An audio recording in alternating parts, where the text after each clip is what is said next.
NASA விண்வெளி ஆய்வு நிலையங்களில் பதிவு செய்யப்பட்ட அணுக்கதிர் நட்சத்திரத்தின் ஒளியை கேளுங்கள்.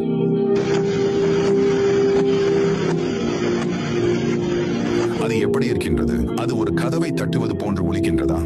மிகவும் சுவாரஸ்யமான பகுதி என்னவென்றால், இந்த நட்சத்திரம் குர்ஆனில் அத்தாரிக் என்ற பெயருடன் குறிப்பிடப்பட்டுள்ளது. அத்தாரிக் வார்த்தை என்பது கதவை தட்டும் அல்லது ஒரு பொருளை கடுமையாக தட்டி சத்தம் ஏற்படுத்துவதை குறிக்கின்றது. அல்லாஹ் குர்ஆனில் கூறுகின்றான்,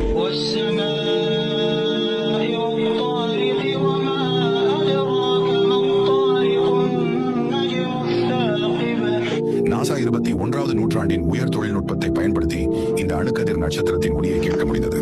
நீங்கள் தெளிவாக கேட்கலாம், அது எவராவது எதையோ தட்டுவது போல் ஒலிக்கின்றது. 1400 ஆண்டுகளுக்கு முன்பு ஸல்லல்லாஹு அலைஹி வஸல்லம் இதை எவ்வாறு அறிந்தார்? அப்போது இவ்வளவு உயர் தொழில்நுட்பம் இல்லை. உண்மை மிகவும் தெளிவாக உள்ளது. குர்ஆன் அல்லாஹ்வின் வார்த்தைகளாகும். அனைத்து பொருட்களின் உருவாக்குபவன் அல்லாஹ்.